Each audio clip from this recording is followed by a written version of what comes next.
আজ বাংলাদেশে নতুন প্রধানমন্ত্রী হলেন তারেক রহমান।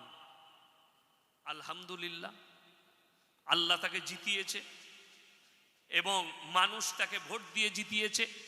আমি চাইব বাংলাদেশ যেন শান্তির সঙ্গে চলে, সুষ্ঠুভাবে চলে, এবং খাস করে আমার দোয়া ভারতের সাথে যেন সুসম্পর্ক হয়, ভারতের সাথে যেন এদের সুসম্পর্ক হয়, এই দোয়া রইল।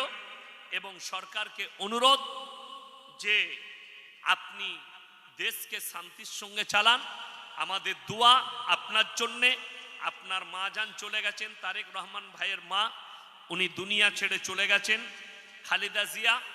আল্লাহ উনার সমস্ত জীবনিক পাপকে ক্ষমা করে আল্লাহ উনাকে জান্নাত নসিব করুক, বলুন আমিন।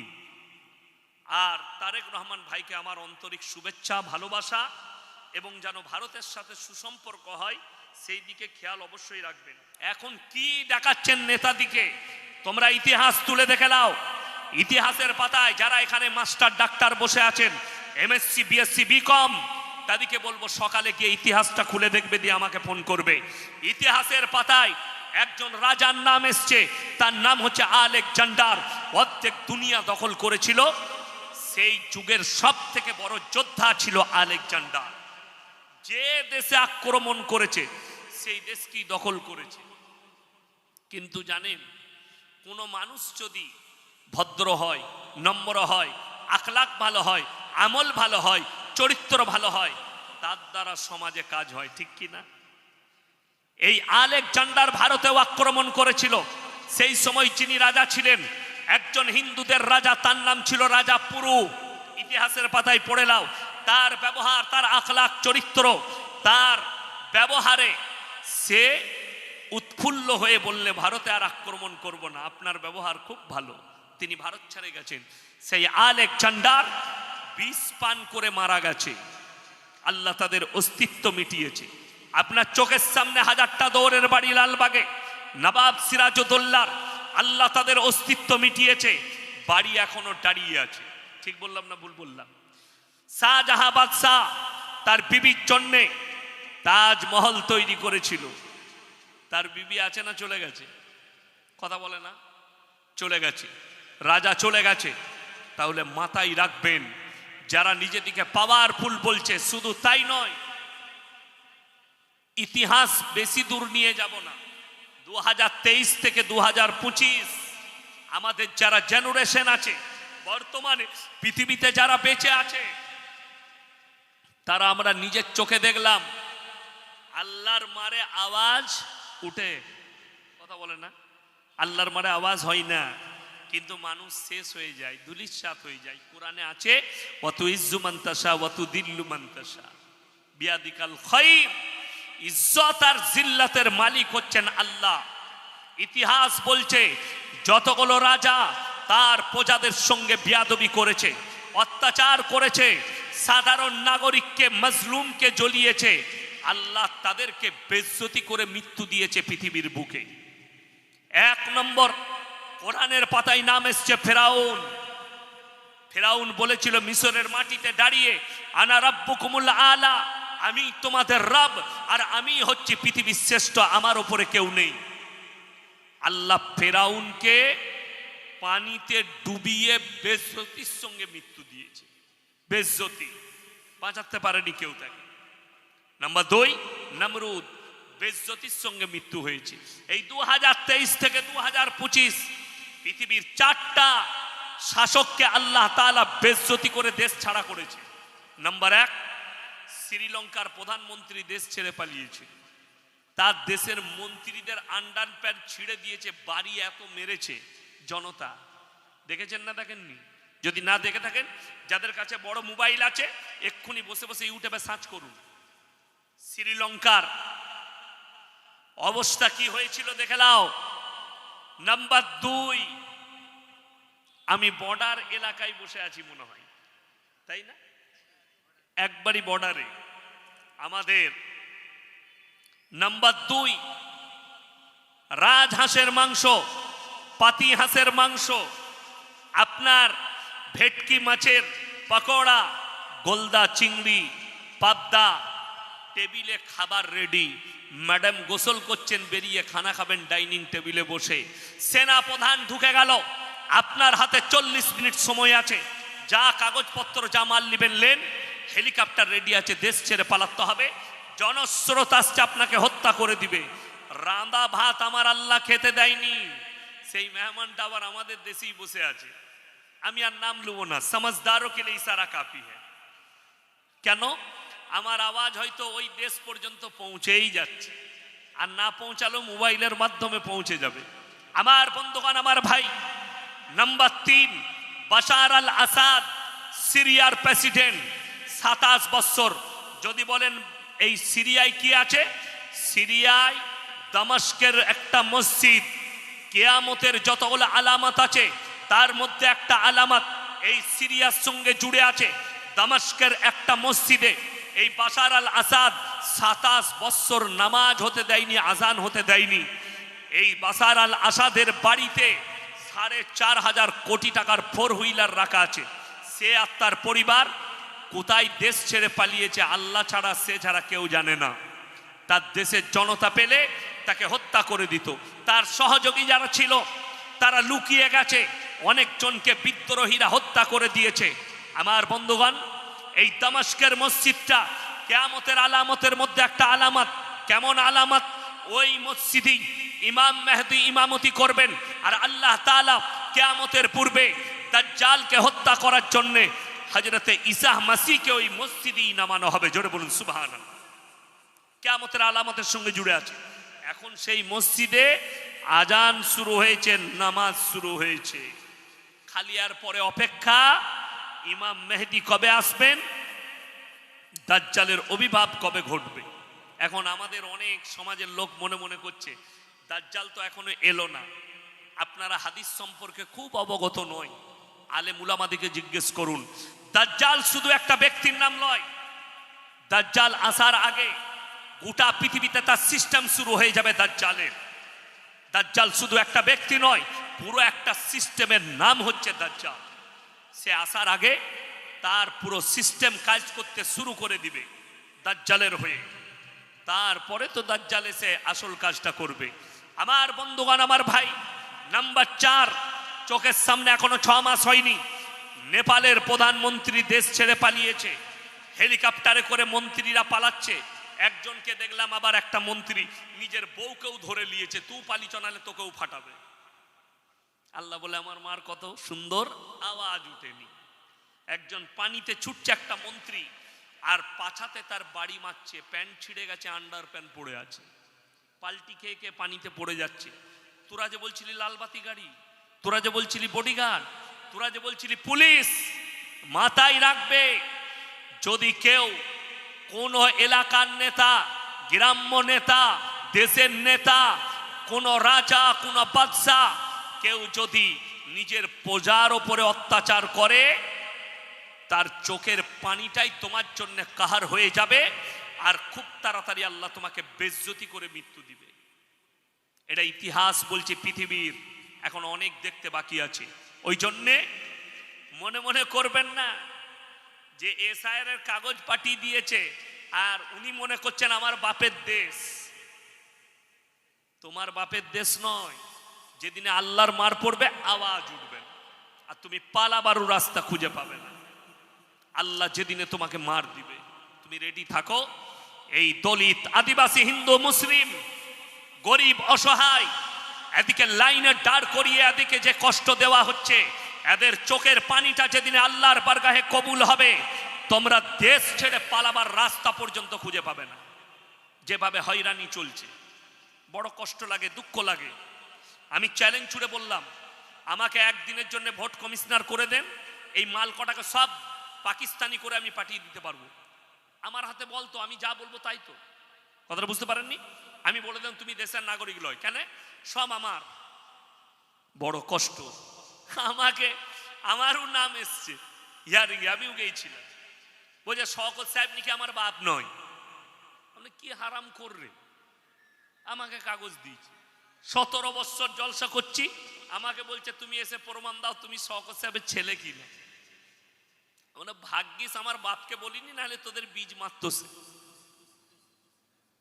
বড় কষ্ট লাগে, দুঃখ লাগে। আরে আমি গিয়ে দেখলাম একটা মানুষের পা কাটা, তাকে বলছে দোতলায় চাপতে হবে।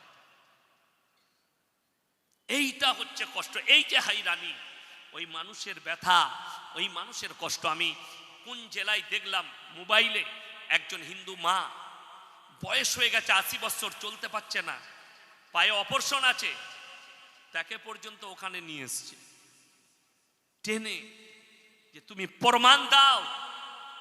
আরে যে প্রমাণ চাইছে, তোর বাপকে জন্ম দিয়েছে ওই ভদ্র মহিলা, আর তুই তাকে বলছিস যে তুমি ভারতের কিনা।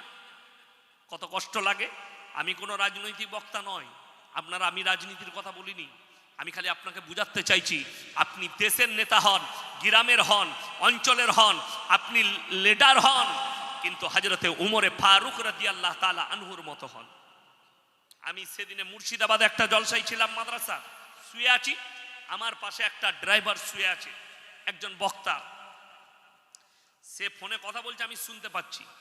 সে একজনকে ফোনে বলছে, ভাই আমার যে ঘরের নামটা এলো, মেসেজ এলো তো, কই আবার দেখলাম নামটা ডিলিট হয়ে গেছে, কি ব্যাপার? তখন ওই দিক থেকে ওই হারামখোর নেতা বলছে, ওই যে 20,000 দিলি না, ওই জন্য নামটা বাদ চলে গেছে। আমি বললাম, মালটার নাম কি রে? ওই যে হুজুর আপনি জলসাই বলে দিবেন, আর বলবো না। আমি ঠিক আছে, তুই চলে যা। নাম না জানলেও সে মাল তো শুনতে পারবে মোবাইলের মাধ্যমে। ঘরের টাকা ঢুকার আগে হারামখোর নেতার ফোন ঢুকছে, 10,000 আমাকে দিবি, পাঠিয়ে দে, নামটা দিয়ে দিয়েছি, মেসেজ ঢুকে গেছে, 10,000 দে। তুমি একবারও চিন্তা করেছো এই টাকার হিসেব আল্লাহর কাছে দিতে পারবে কিনা? শুনে রেখে দেন, যারা নামাজি আছেন, মুসল্লি আছেন, দিনদার আছেন, কেউ যদি এক ওয়াক্তের নামাজ কাজা করে, নামাজটা হচ্ছে আল্লাহর হক, রোজা হচ্ছে আল্লাহর হক, কোন বান্দা সে যদি আল্লাহর হক মারে, ওটা আল্লাহর এখতিয়ারে, আল্লাহ মাফ করতেও পারে, নাও করতে পারেন। কিন্তু কোন ব্যক্তি যদি বান্দার হক মারে, মা বাপের হক মারে, প্রতিবেশীর হক মারে, সন্তানের হক মারে, বিবির হক মারে, কেউ যদি সমাজের লোকের হক মারে, সেই বান্দা ক্ষমা না করা পর্যন্ত আমার আল্লাহ ক্ষমা করবেন না। কথা বুঝতে পেরেছেন না পারেননি? সবাই হাত তুলে বলুন, আজ থেকে আমরা আল্লাহকে বিশ্বাস করব ইনশাআল্লাহ। এই জোরে বলুন ইনশাআল্লাহ। এরপর বলুন, আল্লাহকে যদি বিশ্বাস করব বলেন, আল্লাহর সব হুকুম মানতে হবে না হবে না? কথা বলেন না কেন? সব হুকুম মানতে হবে না হবে না? মানতে হবে তো, সবাই মানবেন তো? আচ্ছা, আল্লাহ যেগুলো নিষেধ করেছে ওগুলো আর করা যাবে? কথা বলে না, করা যাবে না। ইমানদারির সঙ্গে বলুন তো, এই থানাটা কোন থানা? ধানতলা থানা।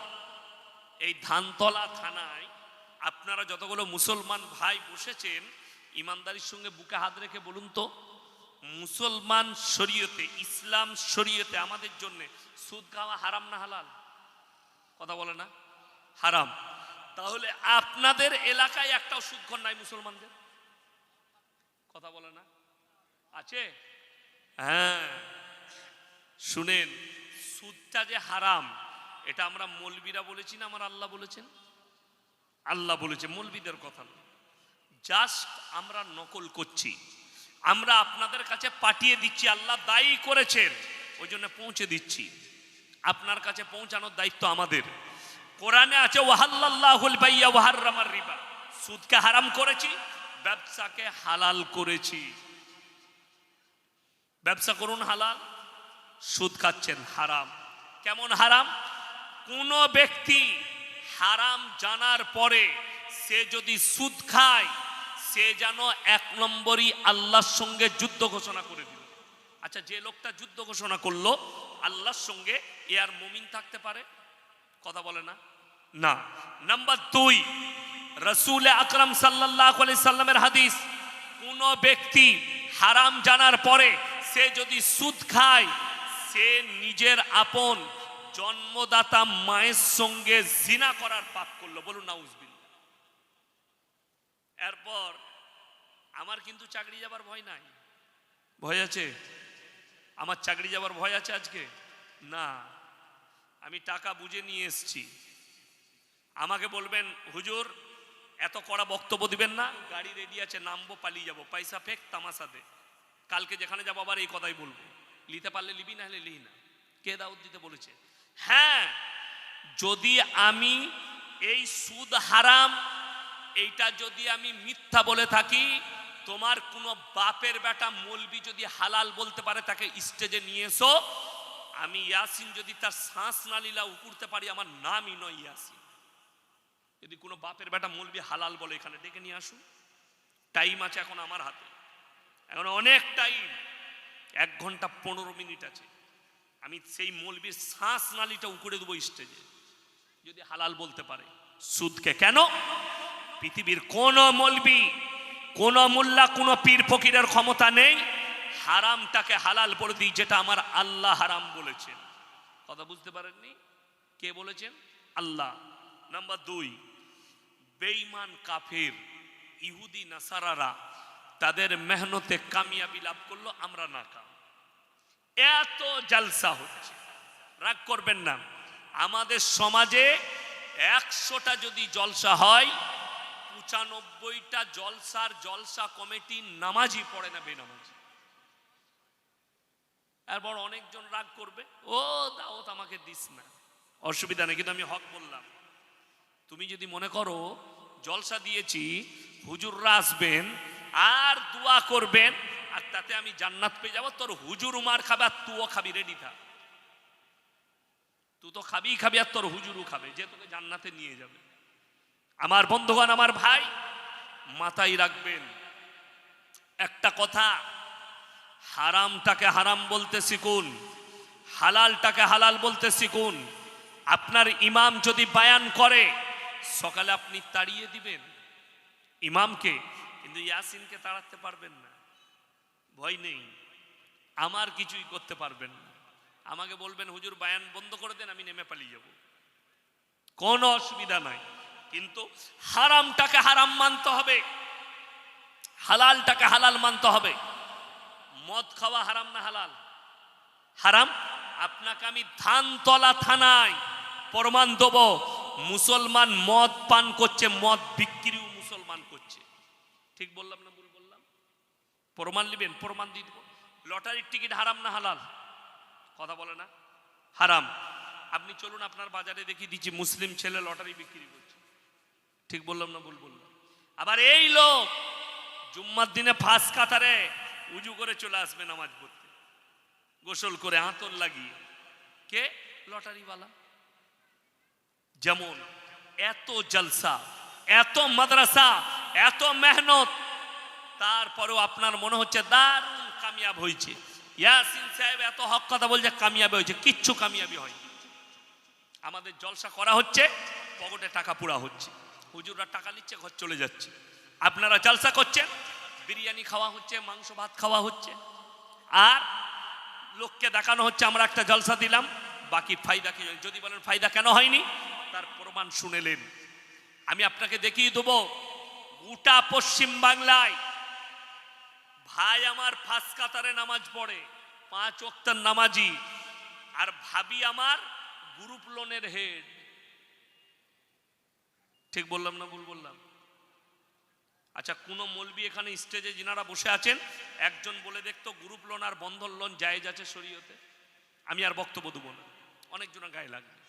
আর যদি আপনার এদিকে পছন্দ না হয়, আপনার জানা মতো মৌলবিকে ফোনটা করে ডাকেন যে স্টেজে তাড়াতাড়ি আসুন, একজন বাপের বেটা বসে আছে বর্তমান থেকে এসে বন্ধন লোন আর গ্রুপ লোনকে হারাম বলছে, কেউ যদি হালাল করে দিতে পারে, আমি আর কথা রাখবো না সমাজের বুকে।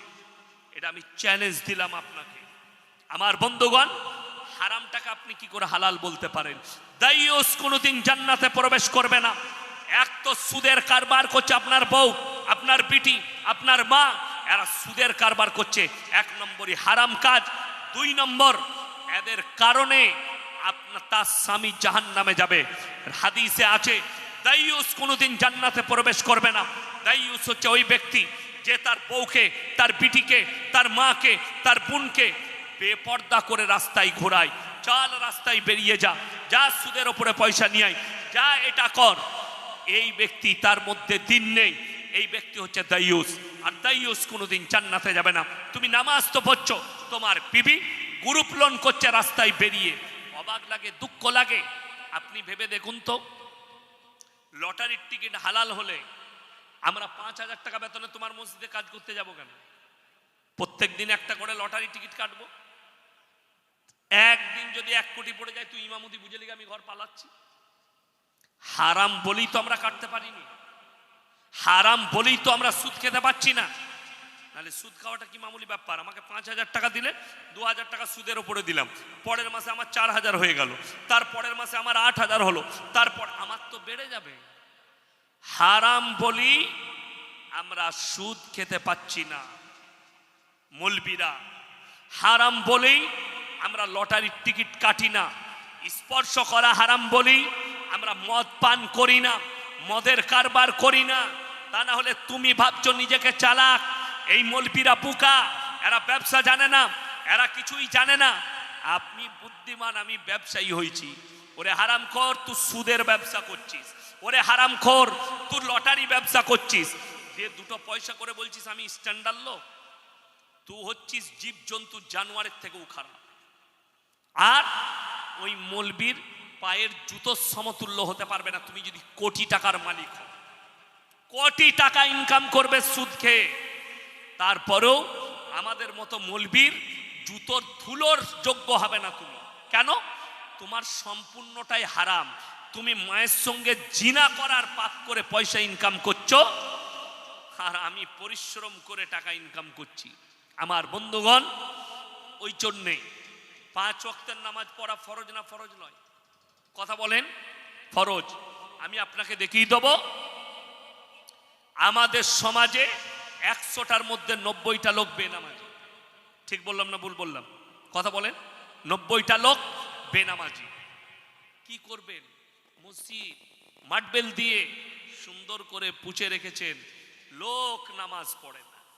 আপনি বলছেন আমি জান্নাতে যাব, আপনি বলছেন জলসা করে জান্নাতে যাব, মিলাদ পড়িয়ে জান্নাতে যাব। আমি যাত্রার দলিল দেব না। আমার বন্ধুগণ, সারা জিন্দেগি সুদের উপরে জীবন কাটিয়ে মারা গেল। রোজ শুনলো হারাম, জুম্মায় শুনলো হারাম, জলসায় শুনলো হারাম, এবং সেই ব্যক্তি বলছে আরে মৌলবীদের কাজ, তারা হারাম বললি বা তারা হারাম বলছে বলুক, আমি মানলে তো তার কথা মানব না, আমাদের কথা মানবে না, কোরআন হাদিসের কথা মানবে না, সে নিজের মতো চলবে। ঠিক আছে, এই ব্যক্তি যখন মারা গেল, তার জানাজার নামাজ হলো, তার দাফন হলো। তার লেগে আমাদের সমাজে 2টো লাইন আমরা বার করেছি জান্নাতে পাঠাবো। একটা হচ্ছে মরে গেলেই মিলাদ হয় না, হয় না? গরু জবাই করে খানা করে বাপের মিলাদ দিচ্ছে, বেটার মিলাদ দিচ্ছে। আর একটা হচ্ছে মাদ্রাসা মসজিদের জলসা হয়, হয় না? আদায় হয় জলসায়, বিসমিল্লাহ আদায় হবে। এখন আদায়কারী বক্তা আমি এসছি, আমি বললাম বাবা, কেউ যদি আল্লাহর রাস্তায় টাকা দাও, মসজিদে যদি 1000 টাকা দান করেন, আল্লাহ আপনাকে জান্নাতুল ফিরদৌস দান করবে। একজন সুদ দেখলে হুজুর তো জান্নাতে পাঠাবো বলছে, সে উঠে এসে আমাকে 2000 দিয়ে দিল। এখন আমি দেখলাম 2000 যখন দিয়েছে, একটু জান্নাতে ঢুকিয়ে দিই। আহারে বান্দারে কোথায় বসেছিল, আর ছিল কি না ছিল, 2000 দিল, দিয়ে তাকে জান্নাতে ভরে দিল। সে দেখলে এত ভালো জান্নাত আর কোথাও নাই, সে আর সুদ ছাড়বে? তুমি একবার বলেছো হুজুরকে, হুজুর আমি আপনাকে সুদের পয়সা দিচ্ছি, হুজুরের দোয়াটা তারপরে শুনতে কি দিত? হুজুর ধরে টাকাটা এরকম করে ফেলিয়ে দিত। কোন বুকা মলবি এই দোয়া করবে না। কোন হুজুরের দোয়া শুনেছেন? আল্লাহ সারা জিন্দেগি মদ খেয়েছে, সারা জিন্দেগি জিনা করেছে, গাঁজা বিক্রি করেছে, লটারি বেচেছে, আল্লাহ আমাকে যখন দেশি মুরগি দিয়ে ভাত দিয়েছে, 10,000 টাকা দিবে আল্লাহ, তখন আমাকে হায়ার করে এনেছে, তোমাকে যা হোক করে আগে জান্নাতে দিতে হবে। এই দোয়া শুনেছে কোন হুজুরের? কে করবে? পাগলে করবে এই দোয়া। আমাকে যদি দোয়া করতে বলেন, আমাদের দোয়া আল্লাহ মুমিনিন মুমিনাত মুসলিমিন মুসলিমা, মুমিনিন মুমিনা, মুসলিমিন মুসলিমা। কখনো কোনো মৌলবি বলবে না যার দিল দিমাগ সহি আছে, ঠিক আছে, সে কোনোদিন এই দোয়া করবে না আমাকে ভাড়া করে নিয়ে এসছে আর বাপ জিন্দগি ভর সুদ খেয়েছে, হারাম জেনে একে জান্নাতে দিয়ে দাও। এখন অনেক চুনার বুকে ব্যথা লাগবে, ব্রেনে আঘাত লাগবে, হুজুর আপনি কি করে বলছেন যে সুদ খেয়ে জিন্দগি ভর মারা গেছে এর জন্য দোয়া করা যাবে না? 100% দোয়া করা যাবে। কত পার্সেন্ট বললাম? 100%। যে লোক জানলো এটা হারাম সেই লোকের জন্য দোয়া করা যাবে না। যদি জিদ করে সুদ খায়, হারাম জানার পরেও খায়, সে 1 নম্বরই বেঈমান হয়ে গেছে, আল্লাহর সঙ্গে যুদ্ধ ঘোষণা করে দিয়েছে। 2 নম্বর মায়ের সঙ্গে জিনা করার পাপ করেছে জিন্দগি ভর। আপনি তার লেগে দোয়া করবেন? তাহলে দলিল দেবো আপনাকে। বাপ দাদর গল্প বলতে আসিনি আমি, আমার বাপের ঘটনা বলবো না। যিনি পৃথিবীর শ্রেষ্ঠ পয়গম্বর হযরত মুহাম্মদ মুস্তাফা, সকলে জোরে একবার বলুন সাল্লাল্লাহু আলাইহি ওয়াসাল্লাম, তিনি হচ্ছেন রাহমাতুল লিল আলামিন। তিনার কথা বলবো। জানেন পৃথিবীর কার দিকে তাকাবেন না, কে নবীজিকে গালি দিচ্ছে, কে কোরআনকে গালি দিচ্ছে, কে আল্লাহকে গালি দিচ্ছে, এই দিকে তাকাবেন না। আমাকে একজন ভিডিও পাঠিয়েছে, তাকে আমি নিষেধ করলাম এইসব ভিডিও আমাকে পাঠিও না। একজন মুহাম্মদ সাল্লাল্লাহু আলাইহি সাল্লামকে গালি দিচ্ছে, ভারতের ছেলে না বাংলাদেশের জানি না, কিন্তু বাঙালি, খুব গাল দিচ্ছে নবীজিকে। আপনারা বলুন তো, নবীজিকে গালি দিলে ইসলামের কোনো ক্ষতি আছে? তার নিজস্ব ক্ষতি আছে। কার নিজস্ব ক্ষতি আছে? যে গালি দিচ্ছে তার। যেহেতু পৃথিবীর এখানে যারা শিক্ষিত বসে আছেন, আমাদের বেশিরভাগ শিক্ষিত লোক গুমরা, যারা গুমরা বুঝেন, যারা টুপি দাড়িওয়ালাকে দেখলে ঘৃণা করে যে মুসলিম কটা শিক্ষিত, তাদেরকে বলছি ভালো করে মোবাইল ঘাঁটো, পেপার ঘাঁটো। এই হারামখোরদের মুখে কুলু পেটে গেছে। তসলিমা নাসরিনের মতো হারামের আওলাদ নবী মুহাম্মদ সাল্লাল্লাহু আলাইহি সাল্লামকে গালি দিয়েছে, আমাদের মতো মৌলবীকে গালি দিয়েছে। আমার বন্ধুগণ, আমি আপনাকে অনুরোধ করে বলছি, একবার তো মোবাইলটা খুলতে বলুন তাদেরকে। ইপস্টেন ফাইল প্রকাশ হয়েছে, গোটা পৃথিবী তাকিয়ে দেখছে, গোটা পৃথিবীতে চর্চা চলছে। ভারতেরও অনেক জনের নাম এসছে, আমি আর নাম লুব না, মোবাইল খুললে দেখে নিতে পারবে। আমার বন্ধুগণ, আমার ভাই, তাবর তাবর নেতাদের, তাবর তাবর জ্ঞানীদের, বৈজ্ঞানিকদের, শিক্ষিতদের নাম এসছে, আমাদের মতো মৌলবীর নাম সেখানে নেই। যদি বলেন ইপস্টেন ফাইল কি, তাইলে যারা শিক্ষিত আছেন, যারা গুমরা সেজে, যারা মুখে কুলু পেটে ভয়ে বসে আছেন, তারা শুনে যান। ইপস্টেন একজন হচ্ছে কিলার, মানে ইসমাংলার। সে একটা কয়েক বিলিয়ন ডলার দিয়ে আইল্যান্ড কিনেছিল। সেই জায়গায় দামি দামি প্রাসাদ তৈরি হয়েছে। প্রাসাদ মানে বাড়ি, বাংলো। তার প্রাইভেট জেট ছিল, প্রাইভেট প্লেন, তার নিজস্ব হেলিকপ্টার। এবং সেই জায়গায় পৃথিবী থেকে বাচ্চা বাচ্চা মেয়েদিকে অপহরণ করে নিয়ে যাওয়া হতো, কিডন্যাপ করে। কত বৎসরের মেয়ে? 12, 14, 13, 9 এই বয়সের মেয়েদিকে নিয়ে যাওয়া হতো। এবং সেই জায়গায় নেতারা গিয়ে চুজ করত কোন মেয়েটার সঙ্গে আমি ধর্ষণ করব, জিনা করব। সেই বাচ্চা বাচ্চা মেয়েগুলোকে ধর্ষণ করা হতো। শুধু ধর্ষণ করেই ক্ষান্ত থাকেনি, ধর্ষণ করার পরে ওই মেয়েটাকে মার্ডার করে তার মাংস রান্না করে মদ দিয়ে পর্যন্ত পার্টি হয়েছে।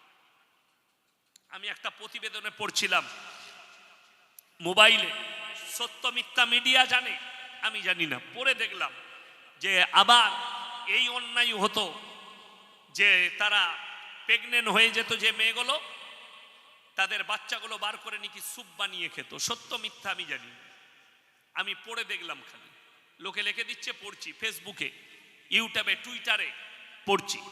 আমার বন্ধুগণ, ইপস্টেন ফাইলে এদের নাম এসছে, আজকে গোটা পৃথিবী চুপ আছে। আর মুহাম্মদ সাল্লাল্লাহু আলাইহি সাল্লাম 6 বছর বয়সে মা আয়েশা সিদ্দিকা রাদিয়াল্লাহু তাআলা আনহাকে বিবাহ করেছেন। পৃথিবীর বেঈমান কাফের তহমত লাগিয়েছে। 9 বছর বয়সে সংসার শুরু করেছে।